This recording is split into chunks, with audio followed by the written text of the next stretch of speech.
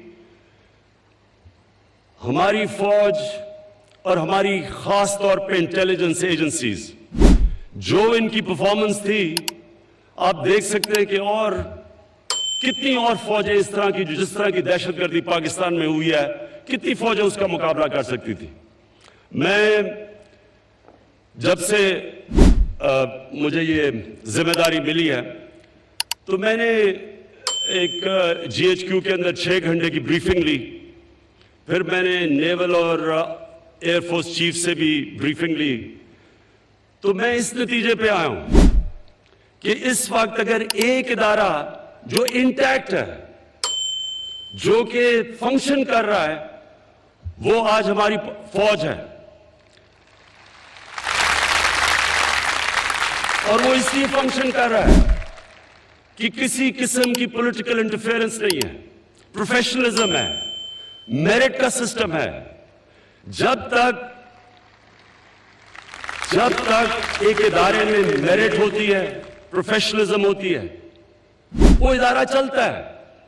ایک وقت پہ ہماری بیوروکریسی، ہماری سول سروس 1960s میں سارے ایشیا میں بہترین سول سروس مانی جاتی تھی، کیونکہ وہ بھی پروفیشنل تھی، تب میرٹ تھی. سب سے مشکل امتحان تھا سول سروس کا امتحان. اور جب بھی ایک میرٹ کا سسٹم ختم ہوتا ہے، پولیٹیکل انٹرفیئرنس ہوتی ہے اور ہماری طرح کے پولیٹیشنز کرتے ہیں، تو جب ایک ملک کے ادارے تباہ ہوتے ہیں تب ملک تباہ ہوتا ہے. ملک کی یاد رکھیں، کوئی بھی جنگ، بمباری ملک کو تباہ نہیں کرتی. جرمنی اور جاپان سیکنڈ ورلڈ وار میں تباہ ہو چکے تھے، لیکن 10 سال میں پھر کھڑے ہو گئے کیونکہ ان کے ادارے انٹیکٹ تھے. تو ہم نے جو پاکستانیوں کے لیے سبق ہے وہ یہ کہ اس ملک کو اللہ نے سب کچھ دیا ہے، کسی چیز کی کمی نہیں ہے. آپ نے کوئی ویژولز دیکھے کہ ہمارے ملک کی ڈائیورسٹی کتنی ہے، کیا کیا اللہ نے دیا اس ملک میں. آپ کو اندازہ ہی نہیں ہے کہ کتنا اور اللہ نے دیا ہے. ہمیں یہی نہیں پتا کہ ہمارے ملک میں گیس کتنی ہے. ہمیں پتہ ہے کوئلے کے اربوں ٹنز کے ریزروز ہیں، تانبا ہے، سونا ہے، زرخیز زمین ہے، 12 موسم ہے، سب سے اونچے سے سمندر، سب سے سٹیپ گریڈینٹ ہے، مطلب کہ سب کچھ اگ سکتا ہے یہاں. لیکن ہم نے اپنے ادارے مضبوط کرنے ہیں، میریٹوکریسی لے کے آنی ہے. اور سب سے امپورٹنٹ چیز میں آپ کے سامنے ایک، کیونکہ ہمارا واحد ملک ہے اسلام کے نام پہ بنا تھا، تو میں آپ کے سامنے یہ تاریخ رکھنا چاہتا ہوں. 610 میں نبی صلی اللہ علیہ وسلم کو نبوت ملی. 620 میں صرف 40 لوگ مسلمان ہوئے تھے. 623 میں ہجرت کی مدینہ. 625 میں جنگ بدر ہوئی جدھر صرف 313 لڑنے والے تھے. 625 636 میں یارموک میں 80,000 سے 1,00,000 رومن ایمپائر کی فوج جنگ یارموک میں شکست کھاتی ہے مسلمانوں سے. اور پھر 638 میں جو دوسری سپر پاور تھی پرشین ایمپائر، وہ شکست کھاتی ہے قدسیہ میں. تو یہ سب غور کریں کہ یہ کیا ہوا. وہ دنیا کے عظیم لیڈر، انہوں نے کیا کیا ان لوگوں میں جو کہ کہاں قبیلوں میں بٹے ہوئے، جن کی اہمیت ہی کوئی نہیں تھی، ریگستان میں رہتے تھے. انہوں نے کیا کیا کہ وہ دنیا کی سب سے عظیم سویلائزیشن بن گئے، قوم بن گئے. کئی صدیوں تک دنیا کی امامت کی. ہمیں قرآن میں اللہ کہتا ہے کہ ان کی زندگی سے سیکھو. ہمیں حکم ہے اللہ کا، ہمیں اللہ حکم دیتا ہے کہ ان کی زندگی سے سیکھو، تو ان کی زندگی سے ہم نے کیا سیکھا؟ یہ واحد ملک تھا جو اسلام کے نام پہ بنا تھا۔ ان کی زندگی سے ہم نے یہ سیکھا کہ ایک لوگ ایسے اٹھتے ہیں جب وہ قوم بن جاتے ہیں۔ بٹے ہوئے قبیلوں کو انہوں نے اکٹھا کر کے قوم بنا دیا، اور انہوں نے کیسے قوم بنایا؟ ہر انسان کا سٹیک ہو گیا اس قوم کا حصہ بننے میں۔ جب ایک انسان کو انصاف ملتا ہے، مطلب یہ کہ طاقتور کمزور پہ ظلم نہیں کر سکتا۔ جب ایک کمزور یہ سمجھتا ہے کہ ریاست میری حفاظت کرے گی اگر میرا طاقتور سے مقابلہ ہو گیا، تو وہ پھر اس ریاست سے جڑ جاتا ہے، وہ قوم کا حصہ بن جاتا ہے۔ جب وہ یہ سمجھتا ہے کہ ریاست میں اگر کمزور ہوں میری مدد کرے گی، جو پہلی دنیا کی تاریخ کی فلاحی ریاست بنائی تھی نبی صلی اللہ علیہ وسلم نے، میرٹ کا نظام لے آئے، جو اچھا کرتا تھا اوپر آ سکتا تھا۔ یہ نہیں کہ صرف ایک ایلیٹ کے لیے ایک ملک بنا ہوا تھا۔ اور انہوں نے تعلیم کے اوپر زور دیا، کوئی قوم تعلیم کے بغیر نہیں اٹھتی۔ وہ پرنسپلز انہوں نے سیٹ کیے تھے، وہی پرنسپلز آج جو ہمارے مسئلے ہیں پاکستان کے، انہی پرنسپلز پہ یہ ملک اٹھے گا۔ ہمارے بڑے مسئلے ہیں آج، قرضوں میں ملک ڈوبا ہوا ہے، پانی کا مسئلہ ہے، بجلی کا مسئلہ ہے۔ یہ میں 2-3 ہفتے صرف پریزنٹیشنز لیتا رہا ہوں ڈیفرنٹ ڈپارٹمنٹ سے کہ کتنے مسئلے ہیں پاکستان کے، لیکن میں آج آپ کو کہہ رہا ہوں یہ ملک اٹھے گا، ایک عظیم قوم بنے گی۔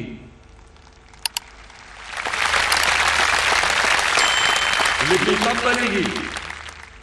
جب ایک چھاپڑی والا، ایک مزدور سڑکوں پہ کام کرنے والا، پولیس والے، ہمارے فوجی، جو سپاہی جو محنت کرتے ہیں، جو لڑتے ہیں ہمارے لیے، جو ایک کسان سارا دن کام کرتا ہے، جب یہ سب یہ سمجھیں گے کہ چلے میں تو محنت کر رہا ہوں لیکن میرا بچہ سرکاری اسکول میں جائے گا، اور اس سرکاری اسکول میں سے جب وہ نکلے گا تو وہ انجینئر بھی بن سکتا ہے، ڈاکٹر بھی بن سکتا ہے، جنرل بھی بن سکتا ہے۔ جب وہ مزدور یہ سمجھے گا کہ اگر میرے سے کوئی ظلم کرتا ہے، میرے حقوق نہیں ملتے، تو میں اگر عدالت میں جاؤں گا مجھے انصاف ملے گا۔ جب یہ کمزور طبقہ یہ سمجھے گا، چھاپڑی والا، کہ اگر میرا بیوی بچے بیمار ہوتے ہیں تو وہ ہسپتال میں جائیں گے، ان کا علاج ہوگا مفت، ان کو پیسے نہیں دینے پڑیں گے۔ وہ یہ سمجھے گا کہ میرا بیٹا اگر محنت کرے گا تو وہ بڑے سے بڑے عہدے پہ پہنچ سکتا ہے۔ تب وہ ایک قوم کا حصہ بننا چاہتے ہیں، تب وہ اس قوم کے لیے لڑنا چاہتے ہیں، وہ اس قوم کے لیے مرنا چاہتے ہیں، وہ اس قوم کو بچانا چاہیں گے۔ ہماری انشاءاللہ یہ قوم تب بنے گی جب ہم سب میں یہ احساس ہو جائے گا کہ ہماری ذمہ داری ہے یہ جو 43% بچے جن کی سٹنٹڈ گروتھ ہے کیونکہ ہم ان کو خوراک پوری نہیں ملتی، جب ہم ان کو اپنے بچے سمجھیں گے، جب ہم یہ سمجھیں گے کہ جو مدرسوں میں 24 لاکھ بچے پڑھ رہے ہیں ان کا بھی حق ہے اس ملک میں اوپر آنے کا، جج بننے کا، جنرل بننے کا، یہ بھی اوپر آ سکتے ہیں۔ یہ قوم تب بنے گی۔ قوم ایسے نہیں بنتی کہ تھوڑے سے لوگ امیر ہو جائیں، پریولیجز ان کی، انگلش میڈیم سکول ان کا، باہر علاج ان کا، اچھی اچھی نوکریاں ان کی، اور نیچے لوگ بچارے محنت کر رہے ہیں، روزگار کے لیے باہر جانا پڑتا ہے۔ 8,000 باہر پاکستانی جیلوں میں پڑا ہوا ہے کیونکہ وہ بچارے روزگار کے لیے ویزا بھی لیتے ہیں، پھر یعنی اللیگل بارڈر بھی کراس کرتے ہیں، صرف روزگار کے لیے، کیونکہ ہم اپنے ملک میں روزگار ان کو نہیں دے سکتے۔ تو یہ آج میں آپ سب کو یہ کہنا چاہتا ہوں کہ دیکھیں، ہمارے لیے نبی صلی اللہ علیہ وسلم نے وہ پرنسپلز دے دیے تھے جس سے وہ بٹے ہوئے عرب، ریگستان میں رہنے والے غریب ترین لوگ، ان کو اٹھا کے انہوں نے دنیا کی امامت کروائی۔ یہ تاریخ کا حصہ ہے، یہ کوئی گریک میتھولوجی نہیں ہے، یہ ہیومن ہسٹری کا حصہ ہے۔ فال آف دا رومن ایمپائر کے اندر پورا چیپٹر ہے کہ کیسے سرکار مدینہ نے اٹھا کے اور دونوں سپر پاورز کو گرا دیا۔ یہ تاریخ کا حصہ ہے، اور ہمیں اللہ نے کہا ہے کہ ان کی زندگی سے سیکھو، اور ہم نے ان سے سیکھنا ہے۔ یہ قوم نے اگر اوپر جانا ہے تو ہم نے سیکھنا ہے ان سے۔ میں جنرل باجوہ آپ کا آج شکر گزار ہوں، پہلی دفعہ میں ایسی فنکشن پہ آیا ہوں۔ میں یہ آپ کو کہنا چاہتا ہوں کہ یہ جو ایک متھ بنائی ہوئی ہے سول ملٹری ریلیشن، یہ کوئی جی آپس میں کوئی بڑی کشمکش چل رہی ہے، کوئی ایسا ایشو نہیں ہے۔ ہم سب کا ایک ہی کامن گول ہے، ہم نے اس ملک کو اٹھانا ہے۔ ہمارا جینا مرنا پاکستان ہے، میرا یہ رہنا مرنا جینا، باہر میں نے کمائی کی لیکن سارا کچھ آج میرا پاکستان میں ہے۔ میں اس ملک کے ساتھ ہی اوپر جاؤں گا، اسی کے ساتھ نیچے جاؤں گا، اور مجھے پتہ ہے آپ بھی اسی طرح سوچتے ہیں۔ اور پاکستان فوج ایک ادارہ ہے، اور انشاءاللہ باقی سارے ملک کے اندر اداروں کو بھی، جو ادارے کمزور ہوئے ہیں ان کو بھی ہم اٹھائیں گے۔ یہ مثال ہے ہمارے سامنے کہ ایک ادارہ اگر انٹیکٹ ہوتا ہے تو یہ جنگ لڑے ہیں پچھلے 15 سال، جس میں سارے ہمارے دشمن کود پڑے تھے، پوری انہوں نے کوشش کی پاکستان میں تقسیم کرنے کی، لڑائی کرنے کی، دہشت گردی کرنے کی، پورا فائدہ اٹھایا جب ہم کسی اور کی جنگ میں گئے۔ یہ ایک آج پاکستان قوم کی طرف سے آپ کو خراج تحسین پیش کرتا ہوں کہ جس طرح آپ نے اور انٹیلیجنس ایجنسیز نے مل کے ہمیں اس جنگ سے نکالا۔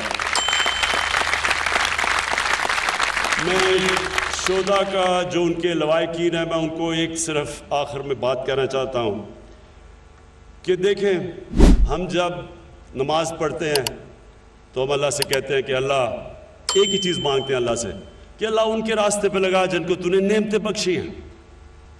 تو نعمتیں تو اللہ نے سب سے پہلے پیغمبروں کو بخشی ہیں، اور پیغمبروں کے بعد جو سب سے بڑا درجہ ہے وہ شہیدوں کا ہے۔